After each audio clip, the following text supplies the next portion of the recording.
tidak adil bagi mereka yang tidak sempat ikut untuk berjihad. Nabi tidak mau memberikan kekecewaan kepada para sahabat yang tidak mendapatkan pahala yang luar biasa melalui jihad itu.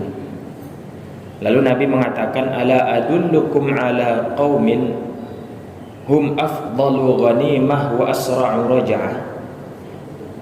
Ada satu kelompok yang melakukan satu kegiatan di mana kegiatan ini jauh lebih mudah dilaksanakan, tapi pahalanya justru lebih besar dibandingkan dengan fisabilillah.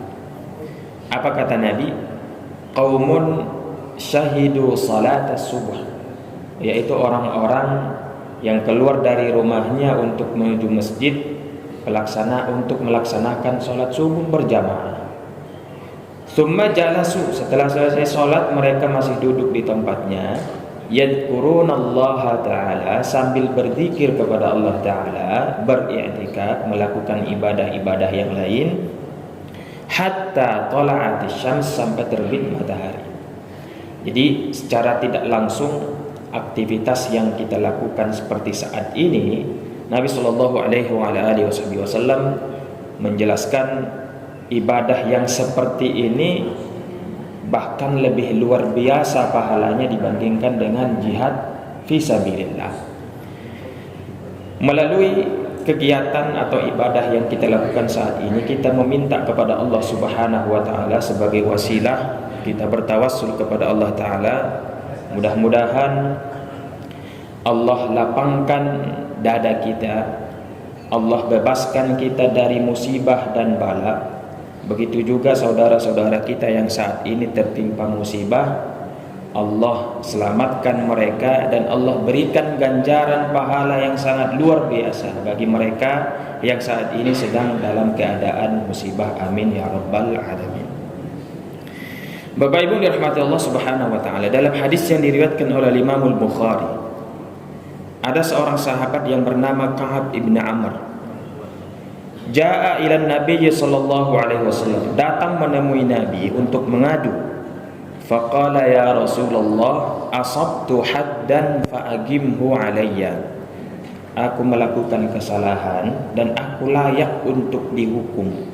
Jadi sahabat Ka'ab ibn Amr ini datang kepada Nabi mengadu dan juga bersiap untuk dihukum.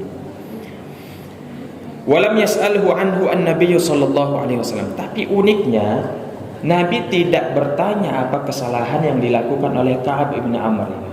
Nabi mendiamkan. Fasalla ma'an Nabi sallallahu alaihi wasallam, lalu datang waktu salat dan mereka salat berjamaah bersama Nabi. Falamma qadaw, setelah selesai salat berjamaah, faqama ilaihi, datang lagi nih Ka'ab ibn Amr kepada Nabi. Bertanya lagi, mengadu lagi, ya Rasulullah, asabtu haddan fa'agimhu alayya. Aku melakukan kesalahan dan aku layak untuk dihukum. Apa kata Nabi? Faqala alaysa qad sallaita ma'ana? Bukankah kita sudah salat berjamaah bersama? Fa innallaha qad ghafara laka dzambak, karena Allah taala sudah mengampuni dosamu. Melalui wahyu mungkin yang disampaikan oleh malaikat Jibril, diinformasikan kepada Nabi Shallallahu Alaihi Wasallam, ternyata Ka'ab bin Amr ini sebelum dihukum, sebelum mendapatkan hukuman yang setimpal dari dosa yang mungkin dia lakukan, ternyata Allah Subhanahu Wa Taala lebih duluan telah mengampuninya.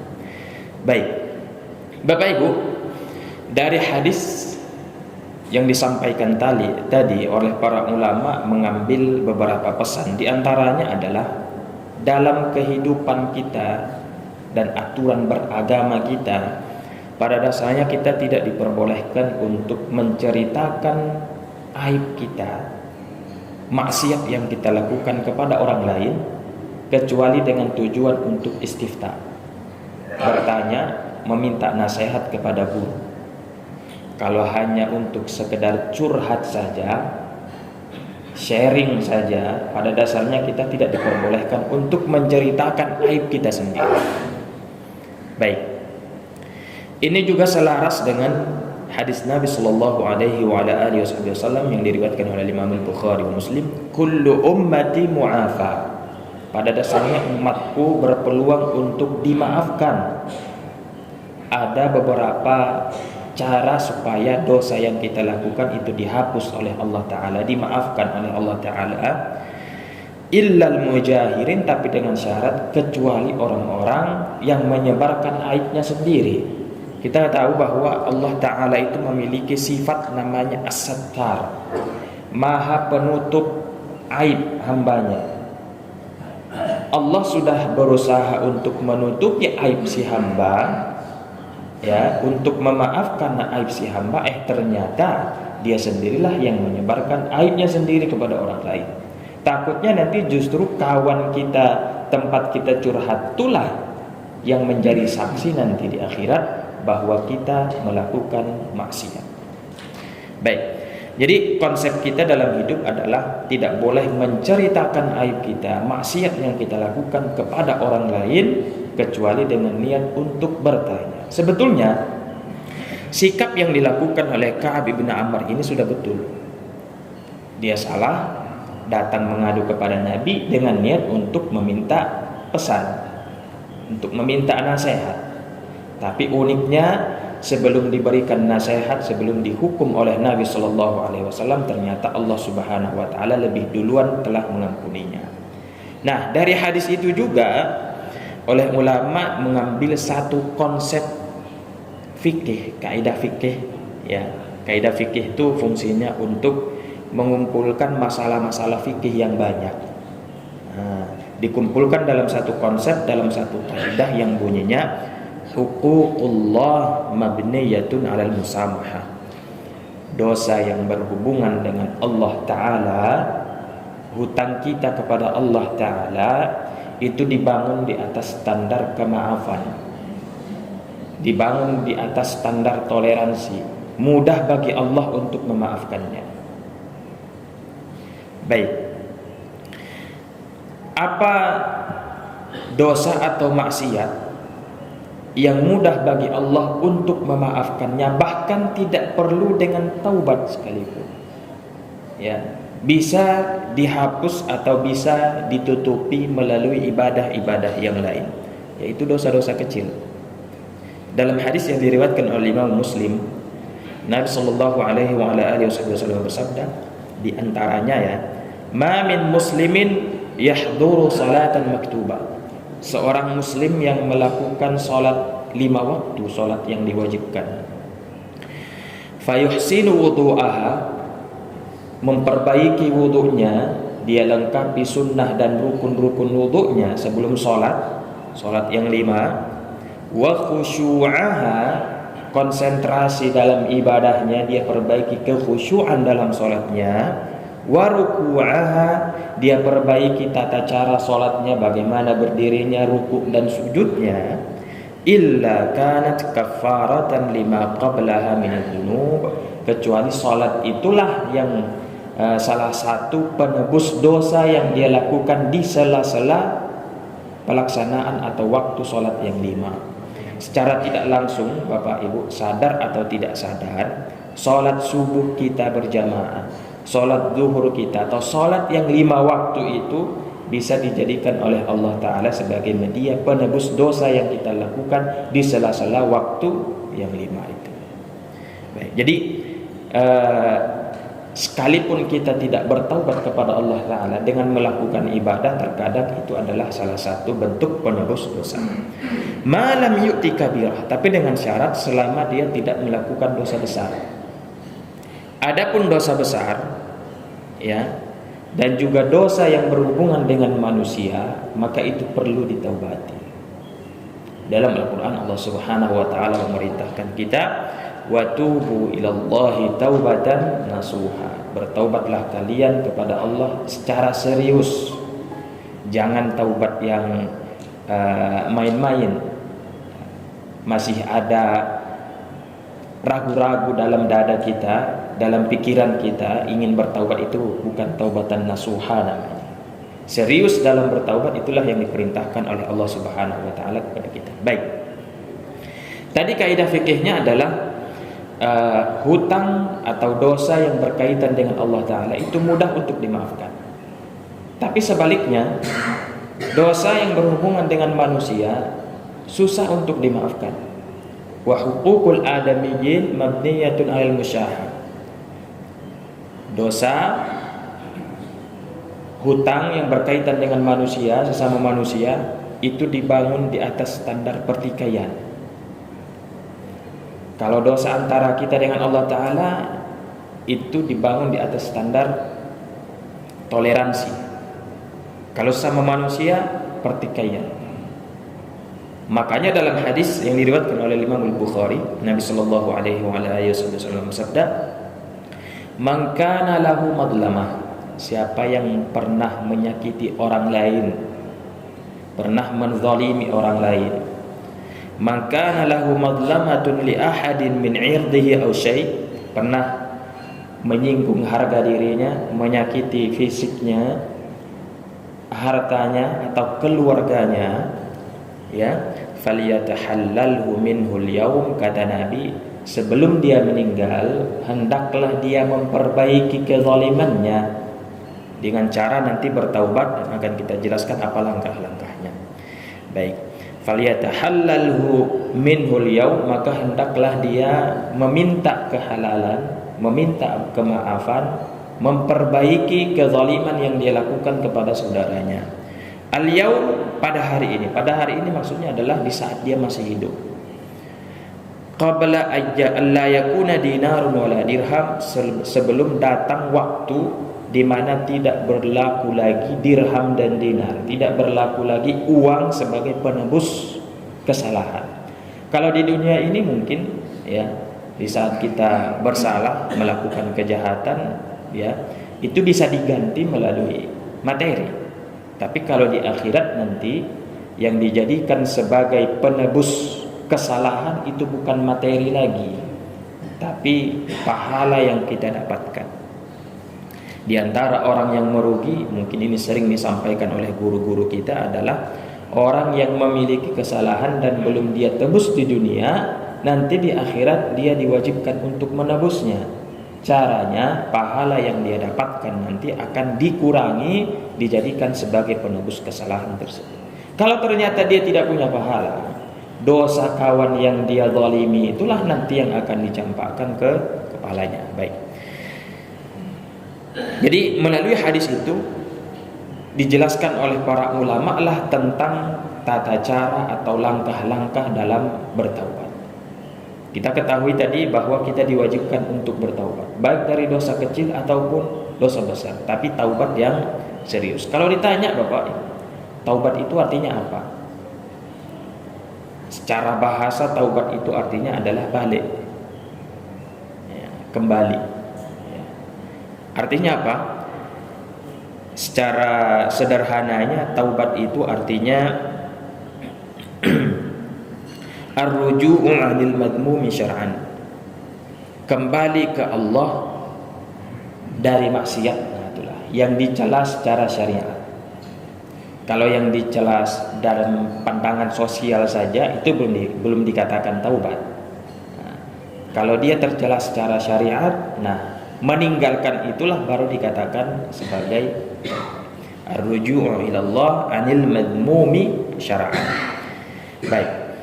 Kemudian dalam hadis Nabi sallallahu alaihi wasallam bersabda, "An-nadamu taubah."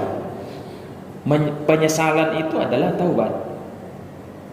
Dari situ oleh para ulama menegaskan bahwa rukun utama dari taubat adalah penyesalan. Nah, sebagaimana di hadis lain Nabi menjelaskan al-hajju arafah. Haji itu adalah wukuf di Arafah.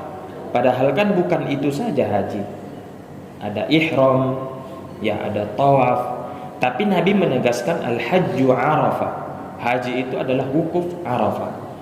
Dari situ diambil kesimpulan oleh ulama, rukun utama dari haji itu adalah wukuf di Arafah. Di hadis yang tadi juga begitu, an-nadamu taubah.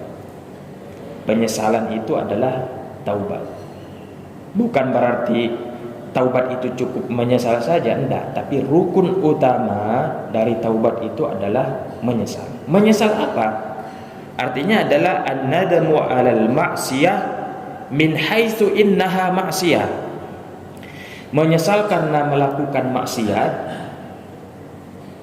Motifnya juga karena memang dia maksiat. La lil idrar, bukan karena bahayanya.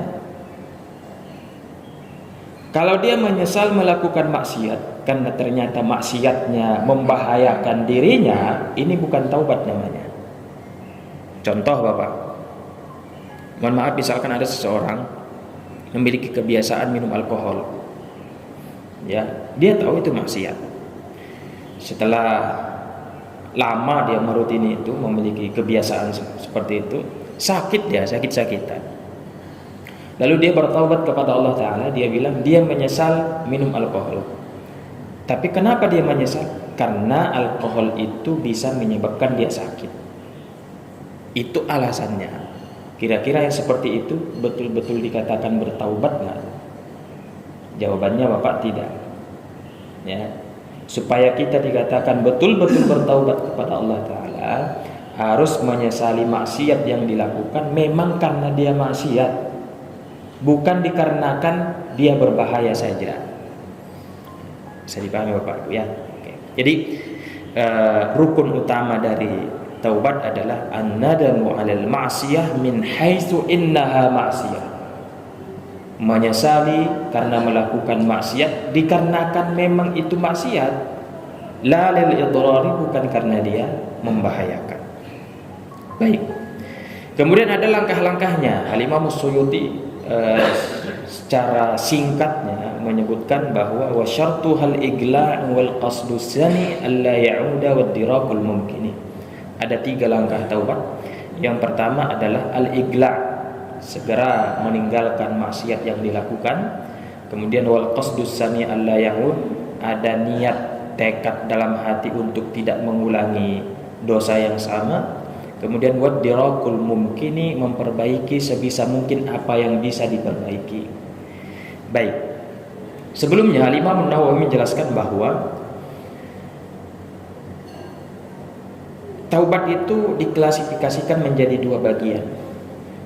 At-taubatu tanqasimu ila taubatin bainal 'abdi wa bainallahi ta'ala. Taubat antara seorang hamba dengan Allah Ta'ala. Kemudian wa ila taubatin fil zahir, taubat secara zahir, hubungan sosial. Pertanyaannya Bapak, kalau seandainya kita ditanya nih, perlu nggak orang lain tahu kalau kita sudah bertaubat? Misalnya ada seseorang seperti yang kita sebutkan tadi memiliki kebiasaan minum alkohol. Berarti kita kan tahu kalau dia itu salah satu bisa dibilang pendosa lah ya. Sekalipun kita semua ini pendosa. Nah, tapi dengan aktivitas kegiatan kebiasaan yang dia lakukan, kita tahu bahwa dia adalah pendosa. Dia ingin bertaubat kepada Allah Ta'ala. Perlu nggak dia menyampaikan ke kita bahwa dia sudah bertaubat? Kita ingin bertaubat kepada Allah Ta'ala, perlu nggak kita sampaikan kepada orang lain bahwa kita sudah bertaubat? Jawabannya Bapak, perlu. Ini penting nih. Kenapa? Karena taubat itu ada 2. Ada taubat antara kita dengan Allah Ta'ala, ada taubat antara kita sesama manusia. Mungkin sering kita dengar atau mungkin sudah pernah juga kita sampaikan bahwa orang yang melakukan dosa besar dan tidak segera bertaubat dari dosa yang dia lakukan, dia dicap secara fikih sebagai orang yang fasik. Nah, mohon maaf, ada orang berzina, ada orang mencuri, ada orang minum khamar dan dosa-dosa besar lainnya. Kalau dia tidak segera beristighfar, meminta ampun kepada Allah Ta'ala, maka dia dicap sebagai orang yang fasik. Kita tidak mengeluarkan dia dari agama Islam ya, alhamdulillah. Kita masih menganggap dia sebagai orang muslim, tapi secara fikihnya dia dicap sebagai orang yang fasik. Nah, Orang yang fasik ini wilayah dan syahadahnya itu tidak diterima. Wilayah artinya adalah kewalian. Bagi orang tua yang ingin menikahkan putrinya, ada hak kewalian bagi dirinya sebagai wali nikah. Ya, orang tua yang ingin menikahkan putrinya, kalau pernah melakukan dosa besar dan tidak bertaubat dari dosanya, dia dicap sebagai orang fasik dan tidak sah dia menikahkan putrinya. Kan fatal nih, ya. Seorang ayah tidak sah menikahkan putrinya kalau dia dicap masih berstatus sebagai orang yang fasik. Misal suami istri ya berpisah, kemudian berebutan hak asuh anak. Kalau salah satu dari suami istri ini ada yang masih berstatus sebagai orang fasik, maka tidak berhak untuk mendapatkan hak asuh anaknya. Jadi wilayah seorang fasik itu gugur. Kemudian kesaksiannya juga tidak diterima. Kalau saksi nikah masih berstatus sebagai orang fasik, maka pernikahannya tidak sah. Kalau seandainya ada di pengadilan agama ya, dua orang berkonflik, kemudian kasusnya dibawa ke pengadilan agama, lalu diminta untuk mendatangkan dua saksi. Salah satu saksinya adalah orang fasik, maka si hakim berhak untuk menolak bukti atau kesaksiannya. Jadi kesaksian orang yang fasik itu tidak diterima. Misal untuk penetapan bulan Ramadan ataupun Syawal, itu biasanya yang menjadi bahan pembicaraan kita sehari-hari itu ya. Penetapan bulan Ramadan atau bulan Syawal atau mungkin bulan haji lah, karena di situ ada ibadah yang berkaitan dengan waktu, dengan tanggal. Bulan haji, bulan Syawal, kemudian bulan Ramadan. Itu kan harus melihat bulan ya, ru'yah. Ternyata yang menyaksikan bulan itu adalah orang fasik, maka itu tidak bisa diterima. Jadi kesaksian orang fasik itu tidak diterima. Kenapa tadi dia dikatakan sebagai orang fasik? Karena dia pernah melakukan dosa besar. Nah, supaya orang yang fasik ini lepas dari status kefasikannya, tentu perlu dia sampaikan kepada orang lain bahwa dia sudah bertaubat. Makanya at-talaffudzu bit-taubah, melafazkan bahwa dia sudah bertaubat dan menyampaikan kepada orang lain dia sudah betul-betul menyesali maksiatnya, itu dianjurkan sebagai bentuk taubat zahir namanya, supaya orang tahu kalau dia sudah bukan orang fasik lagi, sehingga wilayahnya kembali dan kesaksiannya bisa diterima. Bisa dipahami Pak Ibu ya. Jadi taubat secara zahir itu artinya adalah melafazkan, menyampaikan kepada orang lain bahwa dia sudah tidak melakukan maksiat yang kemarin lagi. Biasanya guru-guru kita tuh itu mengajari kita untuk lafaz taubatnya, dan ini juga sering biasanya diingatkan oleh KUA kalau ada acara akad pernikahan.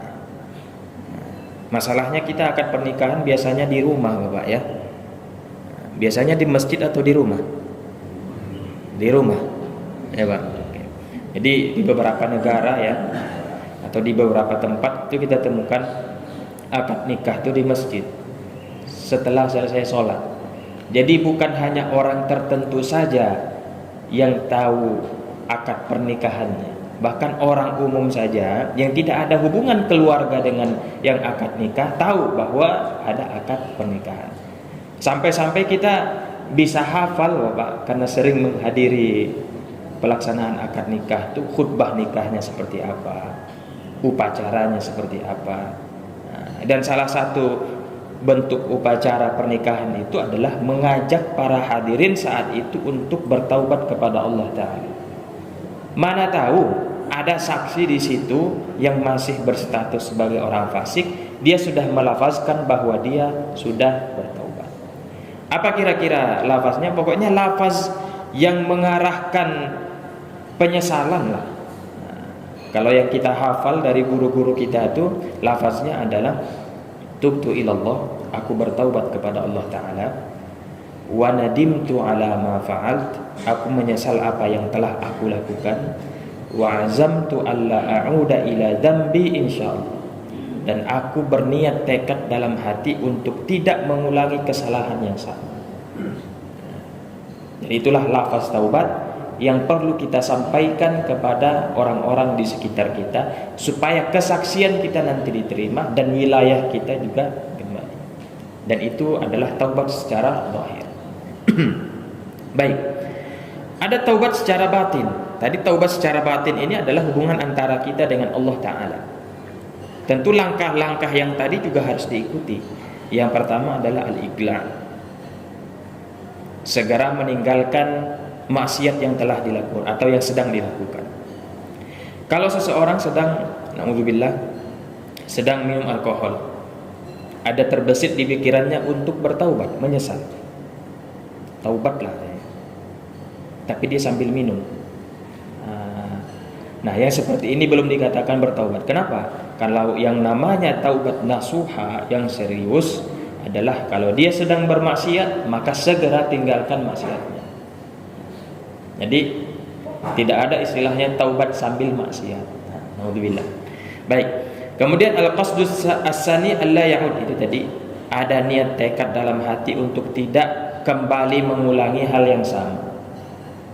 Nah, kalau seandainya saat ini misalkan kita sudah tekad berniat untuk tidak mengulangi hal yang sama, ternyata 1 jam setelah itu terulangi lagi dosa yang sama pula, apakah batal taubat kita yang pertama? Apakah boleh lagi kita bertaubat? Jawabannya, taubat kita yang pertama itu tidak batal dan masih diperbolehkan kepada kita untuk bertaubat lagi. Jadi dijelaskan oleh Imam Suyuti, wa sahhati taubatu qala al-aktsaru walau yakunu ba'da naqdin yaksur. Taubat itu masih tetap dianjurkan dan masih dianggap sah sekalipun sudah sering dilanggar. Jadi setiap waktu pun kita bertaubat tidak masalah. Yang penting di saat ada keinginan kita untuk bertaubat, di situ pula ada keinginan kita untuk tidak mengulangi hal yang sama. Baik. Langkah pertama dan yang kedua ini rasa-rasanya tidak berat. Ya. Menghindar, kemudian berniat untuk tidak mengulangi. Yang berat itulah yang ketiga, idrakul mungkin, memperbaiki apa yang bisa diperbaiki sebisa mungkin. Ini yang berat. Itulah tadi dari hadis yang kita bacakan melalui hadis Bukhari itu, falyatahallalhu minhul yaum, meminta kehalalan, kebebasan dari orang yang kita zalimi. Baik. Dalam hal ini Al-Imam An-Nawawi menjelaskan bahwa bagaimana cara kita bertaubat secara fikih nih. Ini sudah berhubungan dengan fikih. Apa kata beliau? In ta'allaqa biha,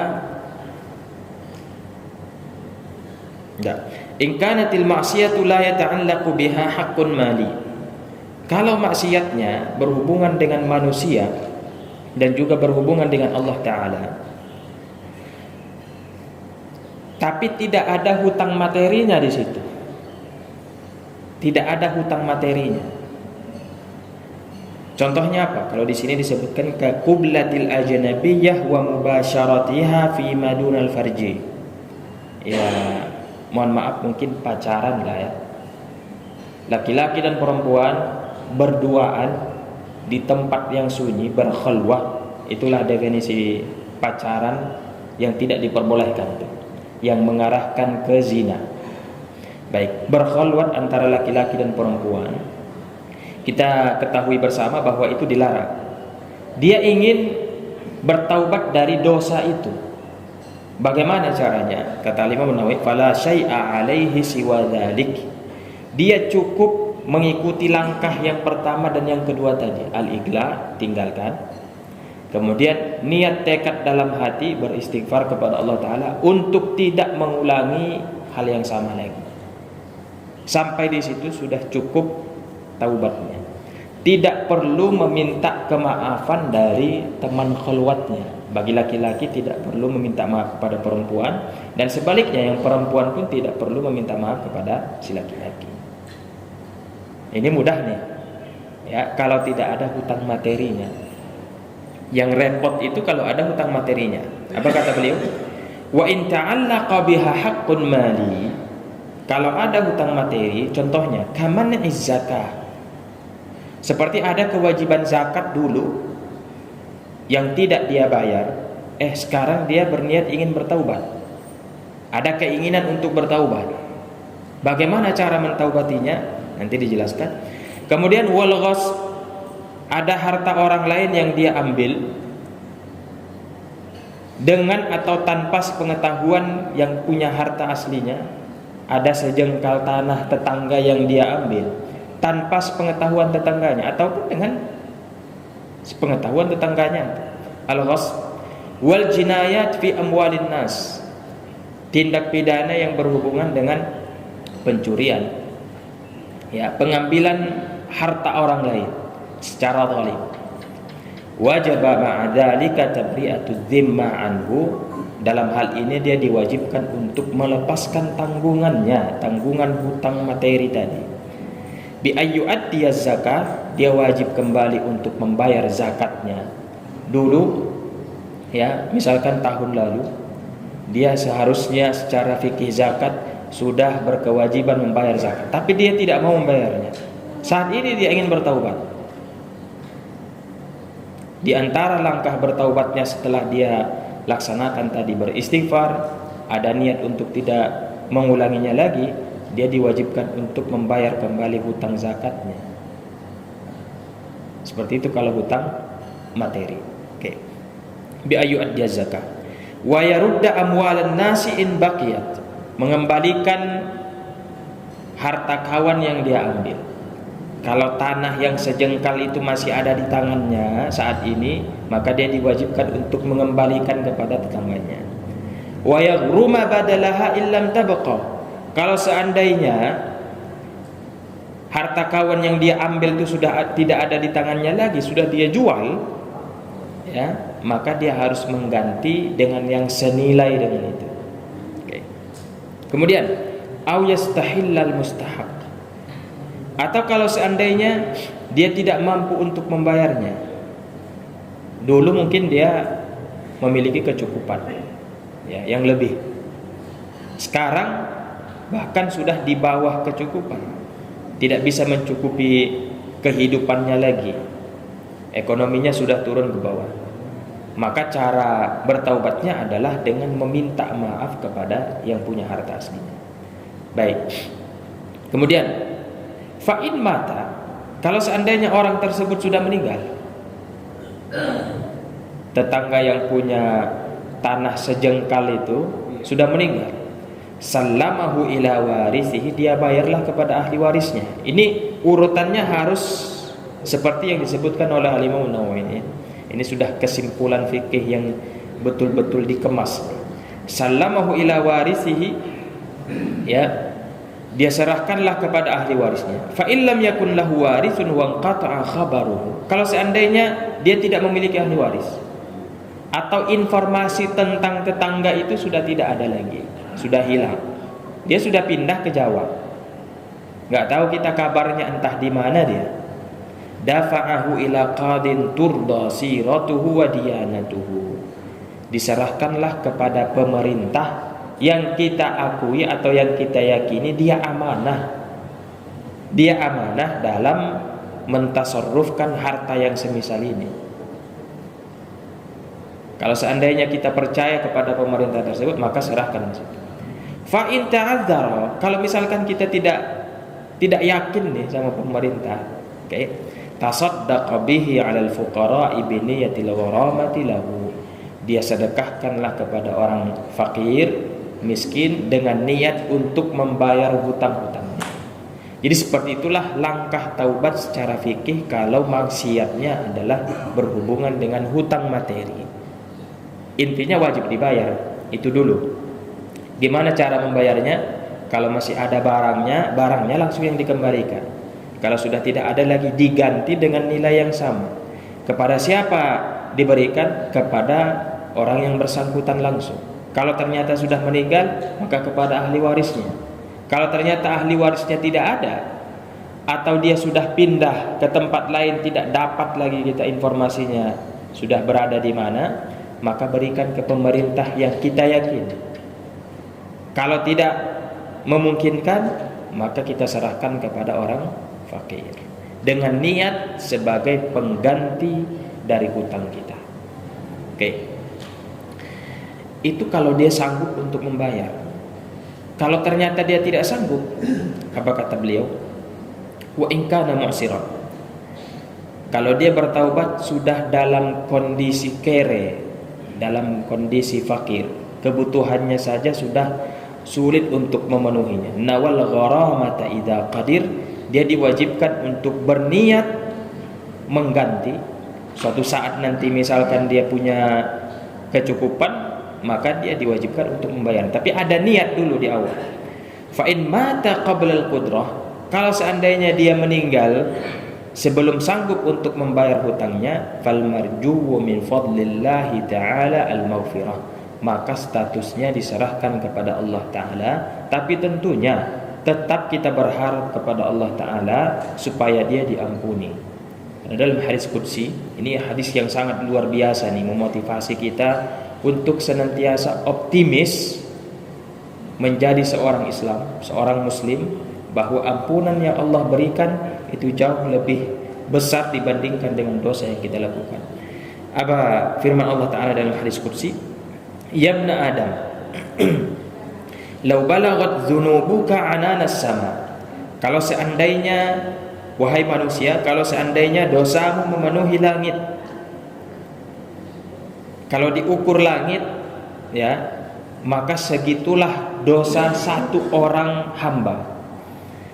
Kata Allah Ta'ala, lau balaghat dzunubuka ananas sama. Kalaupun seandainya dosamu sudah memenuhi langit, summa ataitani, kemudian engkau datang kepada aku, menadahkan tangan, wastaghfartani, betul-betul meminta ampun kepada aku, kata Allah Ta'ala, ghafartu laka wala ubali, akan aku berikan kau ampunan dan aku tidak memikirkan dosamu yang sudah seluas langit itu.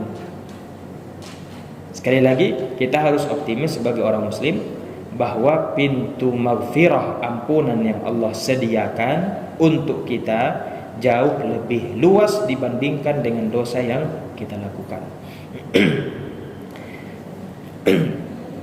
Baik, itu kalau dosa yang berhubungan dengan materi.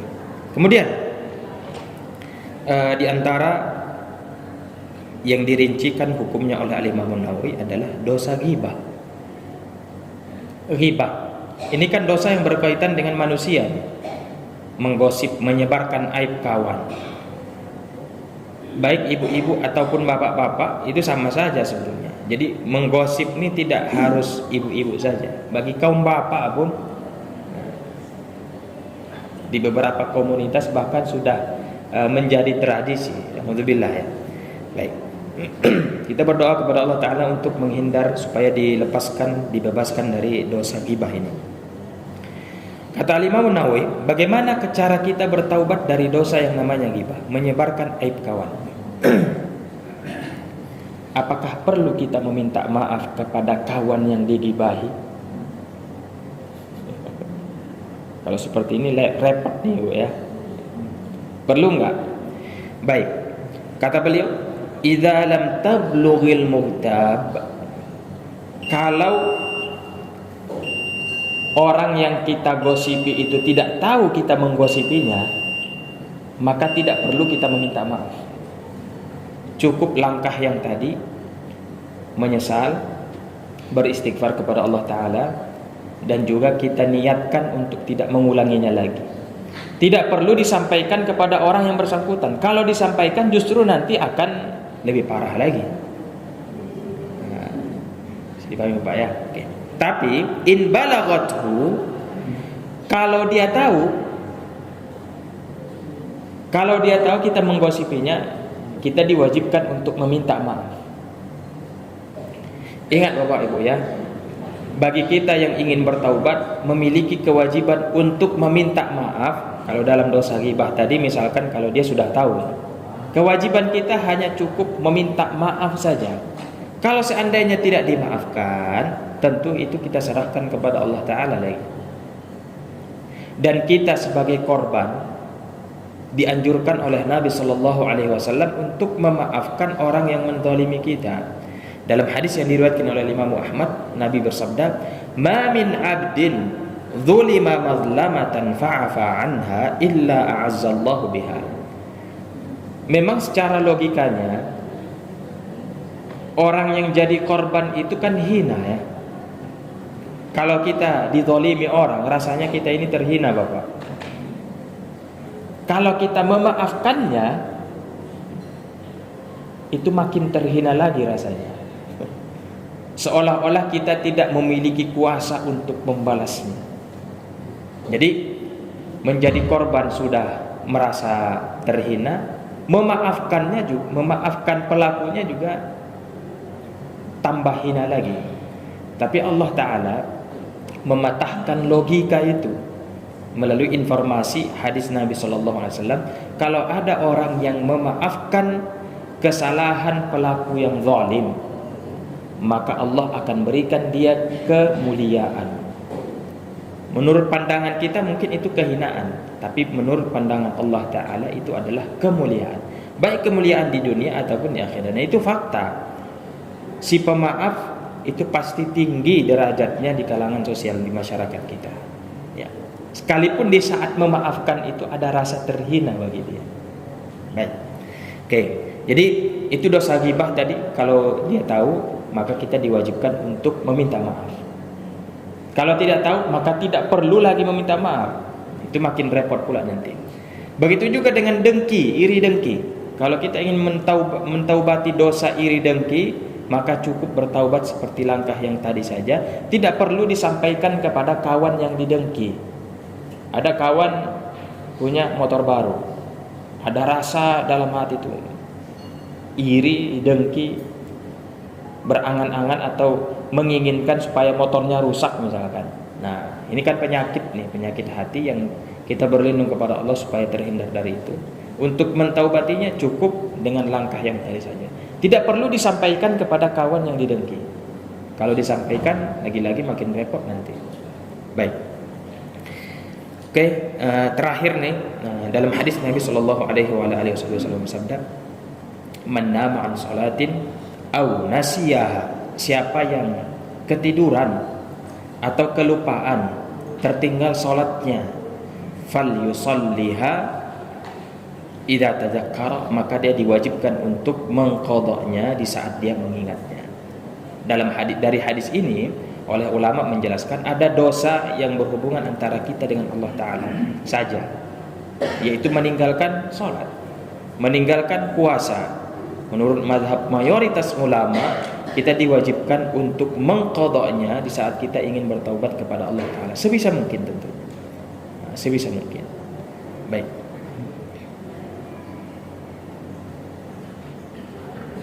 Itu saja mungkin yang bisa kita sampaikan materi di pagi hari ini yang berkaitan dengan langkah-langkah bertaubat dan juga taubat secara fikihnya. Mudah-mudahan bermanfaat. Silakan Bapak Ibu, ada yang mau didiskusikan, yang mau ditanyakan?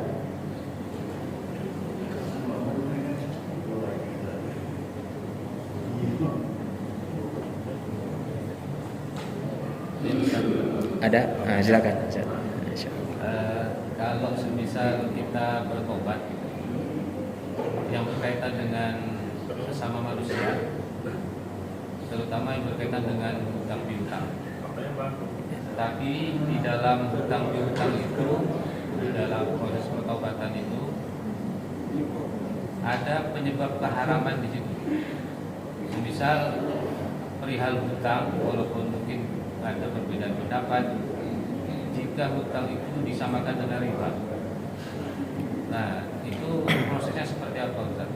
Apakah ketika yang diutangi tidak menerima kalau tidak disertai dengan tambahan, apakah pertobatan kita itu diterima?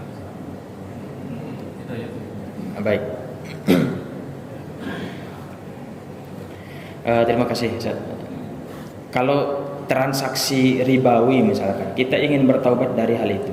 Contoh, saya sedang mengkredit kendaraan misalkan, sedang nih, belum selesai. Berarti kan transaksinya sudah selesai itu. Ini misalkan jangka waktu pembayarannya itu 2 tahun. Ini baru 1 tahun. Berarti transaksinya kan tahun lalu ya. Oke. Yang jadi haram itu kan di saat transaksi. Saya membeli motor, ya, dibayar dengan dicicil, kemudian dibuat janjinya di situ, kalau terlambat pembayaran, ini kan yang jadi masalah. Kalau terlambat pembayaran, maka harus membayar denda bertambah. Jadi kan kalau ada hutang yang ada perjanjian di situ harus menambah, kalau seandainya terjadi keterlambatan, ini yang jadi masalah sebetulnya. Di situ letak ribawinya. Baik, akadnya seperti itu. Ini sudah 1 tahun nih. Nah, kalau kita ingin bertaubat dari hal itu, apakah berarti kita harus melepaskan yang sudah kita beli itu? Melepaskan transaksinya memang, mengembalikan motornya? Jawabannya tidak. Nah, kalau kita ingin bertaubat dari hal yang semisal itu, silahkan dibayar hutang kita sesuai dengan janji yang ada, dan diusahakan jangan terlambat. Kalau terlambat kan di situ kan letak ribawinya. Misal nih, setiap bulan angsurannya adalah 500.000. Ya sudah, tidak boleh kita terlambat, sebisa mungkin dalam pembayaran 500.000. Kalau terlambat 1 hari, hitungannya kan di situ nanti akan nambah kita. Akan membayar keterlambatan.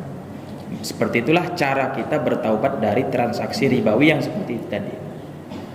Bukan berarti harus kita serahkan, harus kita lepaskan. Nah, itu dari pihak kita, dari pihak yang menerima yang berat sebetulnya itu, dari pihak yang menghutangi. Ya, dia tidak diperbolehkan untuk mengambil keuntungan ke depannya dari orang yang meminjam atau berhutang kepadanya. Misal, saya yang memberikan hutang kepada kawan dan sudah dijanjikan seperti yang tadi, kalau terjadi keterlambatan nanti akan denda 10.000 per hari. Nah, terjadi keterlambatan dari kawan tuh, tentu dia akan memberikan denda 10.000. Saya tidak diperbolehkan untuk mengambil yang 10.000 itu. Tapi kalau hutang asalnya atau angsuran dasarnya itu boleh saya ambil, tidak perlu saya lepaskan. Mudah-mudahan terjawab seperti itu Ustaz ya. Oke. Jadi kalau kita ingin bertaubat dari transaksi ribawi, ya, kalau skemanya seperti yang kita sebutkan tadi, lanjutkan saja angsurannya dan usahakan jangan terjadi hal-hal yang menyebabkan ribawi itu, yaitu keterlambatan. Mudah-mudahan terjawab. Ada lagi Bapak? Silakan Bapak. Yang sebelah kanan dulu Ibu ya. Waalaikumsalam. Jadi kalau bayar pajak lambat kan riba.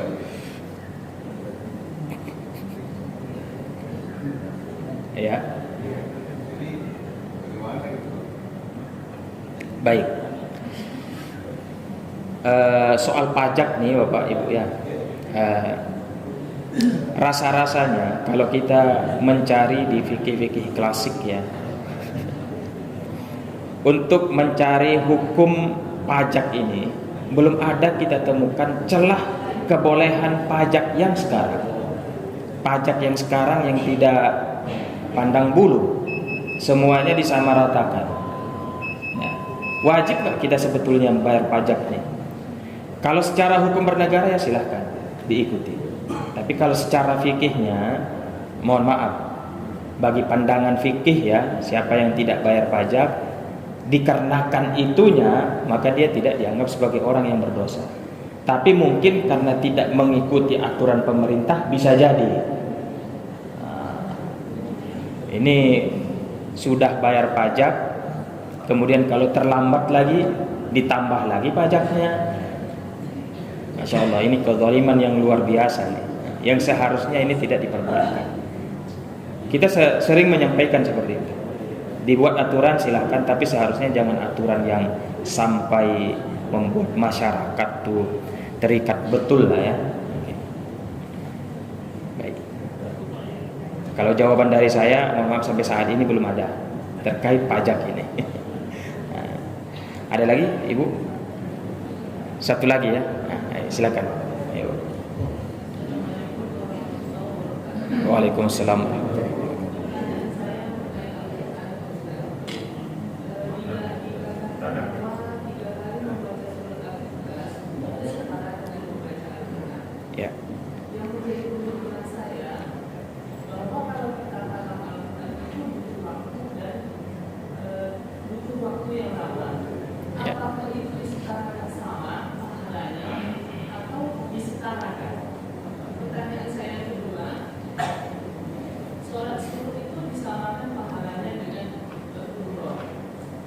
Sementara pemikiran saya bahwa kalau kita berumroh bukan materi dan tenaga, apakah sama pahalanya yang kita lakukan ibadah umroh atau setara? Bisa Waalaikumsalam warahmatullahi wabarakatuh. Baik, ini menarik nih Pak Ibu ya. Ini sepertinya pertanyaan mahasiswa biasanya seperti ini. Baik. Apakah sama atau disetarakan? Itu Ibu ya. Tapi Nabi Shallallahu Alaihi Wasallam itu sebetulnya ingin memotivasi kita bagi yang tidak berkesempatan untuk membaca Al-Quran secara penuh, supaya jangan berkecil hati. Ada loh ibadah yang disamakan atau disetarakan, bahasanya sebetulnya tidak masalah Ibu ya. Tapi tujuannya adalah untuk memotivasi kita. Kan kalau kita baca satu Al-Quran itu penuh, ada juga di situ surah Al-Ikhlas. Ya Ibu ya. Nah, berarti kan kalau dihitung-hitung seperti itu, lebih dong dari pahala yang sepenuhnya Al-Quran itu. Kan ada surah Al-Ikhlas di situ. Berarti satu Al-Quran ditambah 1/3 seharusnya itu. Baik. Jadi itu adalah motivasi kepada kita, mau disamakan atau mau disetarakan ya. Urusan pahala ini sebetulnya kalau kita bertanya tentang ukurannya, itu hak dari Allah Subhanahu wa Ta'ala. Seperti itu Ibu. Siapa yang melakukan sholat isyraq, sholat subuh berjamaah, ini yang penting. Siapa yang melakukan sholat subuh berjamaah, kemudian dia tidak beranjak dari tempat sholatnya sampai terbit matahari, kemudian dia lakukan sholat 2 rakaat, yang itu kemudian dinamakan oleh para ulama namanya adalah sholat isyraq, itu sama pahalanya seperti umrah tamah. Nah, itu juga motivasi kepada kita untuk senantiasa berusaha melakukan ibadah seperti itu. Nah, kalau seandainya kita tidak memiliki kesempatan untuk umrah, nah itulah yang kita lakukan. Istilahnya itu adalah umrah fuqara kalau bahasa guru-guru kita ya. Umrahnya orang fakir yang tidak memiliki waktu atau modal untuk melakukan ibadah yang mungkin butuh modal. Nah, seperti itu Ibu ya. Nah, mudah-mudahan terjawab. Artinya itu untuk memotivasi kita.